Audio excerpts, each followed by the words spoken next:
Peacekeeping missions only deploy to a small number of countries, and they deploy because there's enough of a political peace that the international community feels like there's a hope of moving that country forward. And in these environments, you have armed actors who are still operating outside of state control.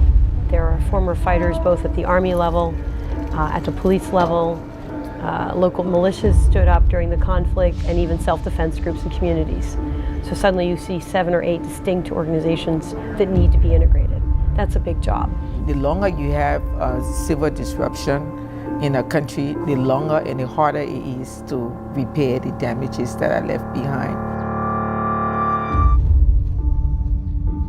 We know, of course, that justice and security deficits have been the reason for relapse into conflict in some peacekeeping contexts.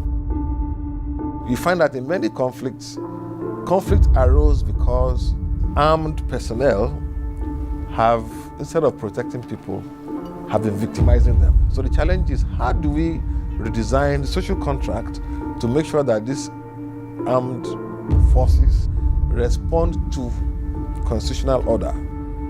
For a peace to move on, you need support to rule of law. You need governance to begin and take hold.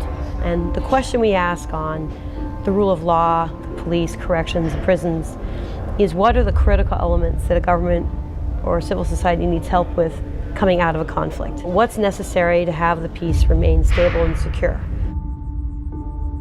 If you want a system to develop, you have to do it holistically. You cannot develop police without developing prosecution. You cannot develop prosecution without developing the court system. And the same with correction. These institutions are interlinked. It doesn't make sense arresting criminals when there are no prisons to put them in. Arresting criminals when there are no courts to try them.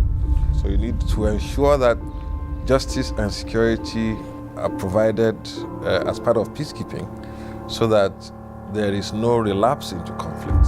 So we first need to secure the environment to allow development to take place. And this security means not only providing physical security of the people, we need to make sure that those who offend it, those who go against these laws, must face the consequences by a well-structured justice sector itself. Within the peacekeeping operation, of course you have the military part, the blue helmet that everyone knows, but you have also another part that is essential in building a peace and sustaining peace. It's the rule of law and security institution. You cannot build security without at least basic viable policing. You have to institute courts and make a prison system functional. At the same time, you have to clean the fields and roads of mines and exploded ordnance and start removing weapons from the population.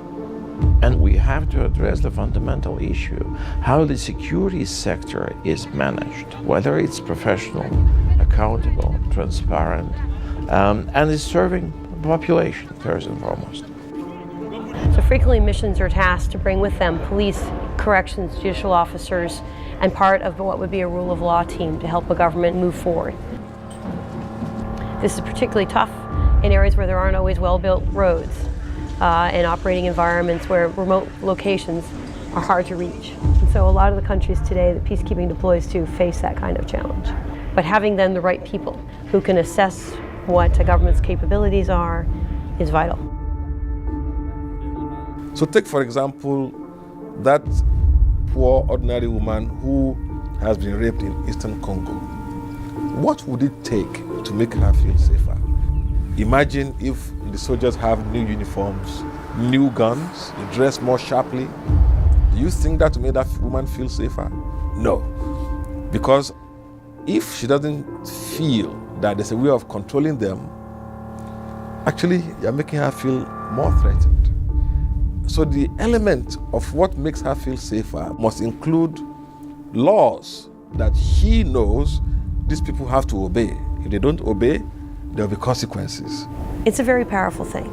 There's no other way that I see expressed the legitimacy and credibility of the international system volunteering to come forward, provide personnel of all stripes and service to to help work with local parties to a peace. And that, in a way, is the power of the UN.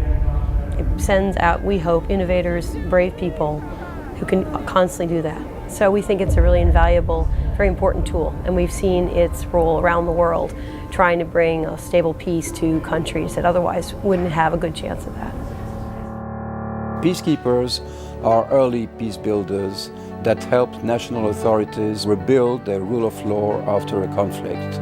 This is critical to long-term stability and peace.